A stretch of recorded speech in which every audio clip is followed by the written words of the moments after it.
L'invité de la Fédération protestante de France. Bonjour à toutes et à tous, en direct de l'Assemblée du désert, l'invité de la Fédération protestante de France est le pasteur Arnaud Joche. Bonjour. Bonjour. Vous êtes pasteur baptiste à Marseille et président du pôle FPF Marseille. Un pôle qui fait le lien, comme tous les pôles FPF, entre les protestants qui souhaitent vivre l'évangile ensemble et même très concrètement avec par exemple votre projet d'accueil des mineurs isolés étrangers. Alors, avec cette prédication qu'on vient d'entendre, je suppose qu'il y a des choses qui vous ont marqué dans ce projet d'accueillir l'autre, d'accueillir l'étranger, d'aller à la rencontre, de passer un chemin. Bien sûr, effectivement, nos projets, en tout cas tous nos projets sociaux s'inscrivent effectivement dans ce constat partagé de ce temps de crise. Un temps de crise où l'Église est convoquée, à savoir nos églises sont convoquées à réagir, à se positionner dans ce monde bien réel.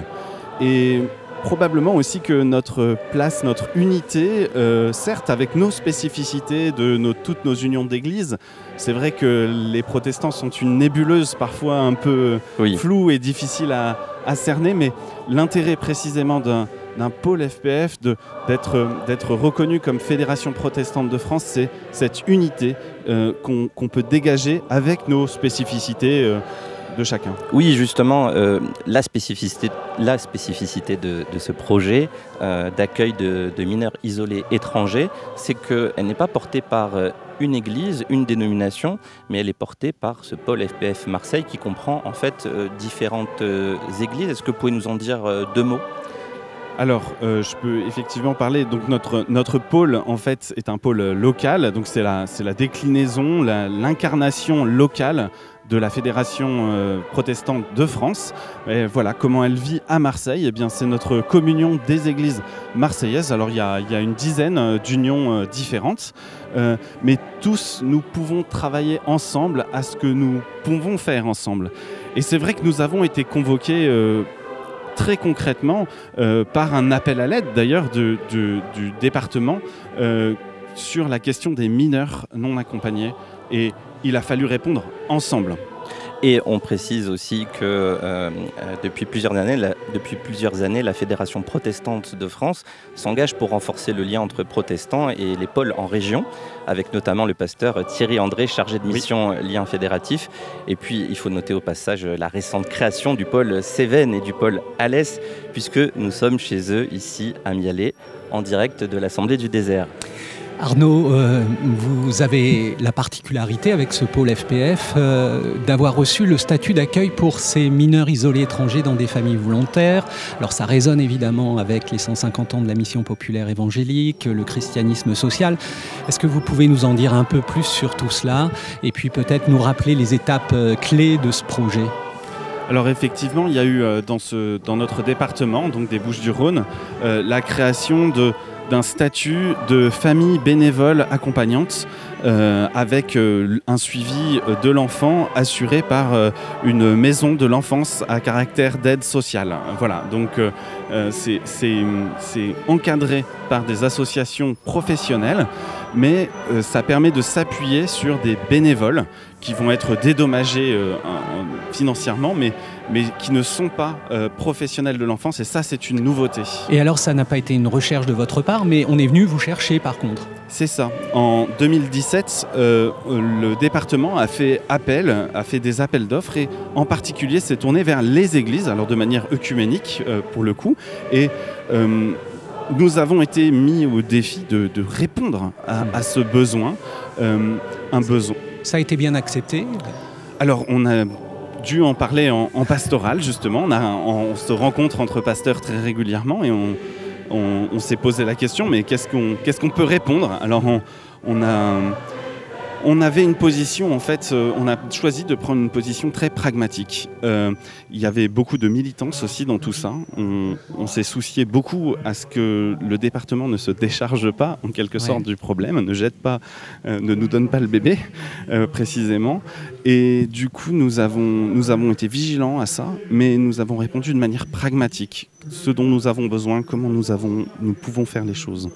Et nous avons pour cela monté avec le diocèse de Marseille une collaboration pour travailler et proposer au département des solutions pour héberger, comme il le demandait, des mineurs non accompagnés dans des familles chrétiennes de nos paroisses. Et ce sont 5 familles actuellement ? Alors actuellement, effectivement, ce travail de 2018 a abouti en 2019 à la création de ce statut tout nouveau. Ouais. Et 5 familles, pour l'instant, ont répondu présentes et travaillent, je dirais presque essuient les plâtres, parce que évidemment c'est le lancement. Mais on espère, maintenant que le Covid est presque derrière nous, déployer, développer plus ça. Alors c'est une action sociale, on l'a compris, mais vous êtes chrétien, protestant, ça participe sans doute aussi à une démarche spirituelle, j'imagine. Bien sûr. C'est d'une évidence que c'est l'Évangile qui nous convoque aux besoins du prochain, quel qu'il soit. C'est ce que disait le pasteur Olivier Bresse. Exactement. Je crois que nous sommes convoqués très concrètement face à un besoin. Et en fait, on ne peut pas se satisfaire au nom de l'Évangile à ce que des enfants soient dans la rue. On parlait à l'époque de 500-600 enfants à Marseille dans les rues. Alors on le rappelle, Arnaud Jeuch, vous êtes le président du pôle régional Marseille de la Fédération protestante de France, pasteur d'une communauté baptiste sur Marseille. Pour vous, un tel projet mené par un collectif d'églises, le pôle FPF Marseille, au-delà de la bienveillance manifestée, de l'amour du prochain qui s'exprime très clairement, ça génère quoi en interne, à la fois je dirais dans les églises locales, mais aussi entre pasteurs, dans ce groupe qui existe là et qui se rencontre occasionnellement?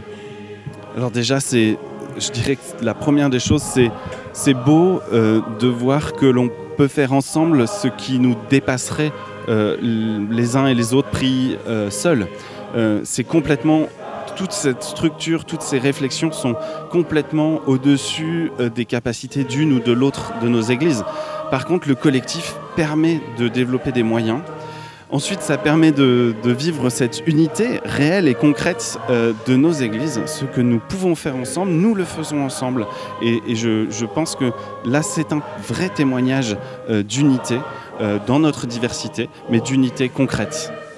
Tout à l'heure, Arnaud Jeuch, tout à l'heure, vous parliez de l'Évangile qui vous a poussé à l'action, qui vous a poussé à vous engager auprès de ces mineurs isolés étrangers. Et comment on prend ce temps, justement, pour se mettre devant l'Évangile ? Dans ce projet, en fait, c'est vrai que la question ne s'est pas posée très longtemps parmi nos pasteurs.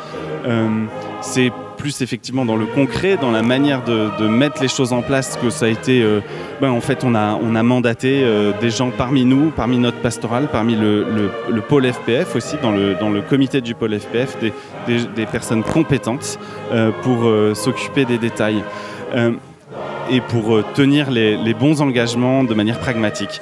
Quant à l'Évangile, oui, évidemment, nous sommes protestants, proclamant la parole seule, et c'est effectivement par notre conviction commune, en lisant la Bible, que nous arrivons à cette évidence que l'Évangile nous convoque auprès du prochain.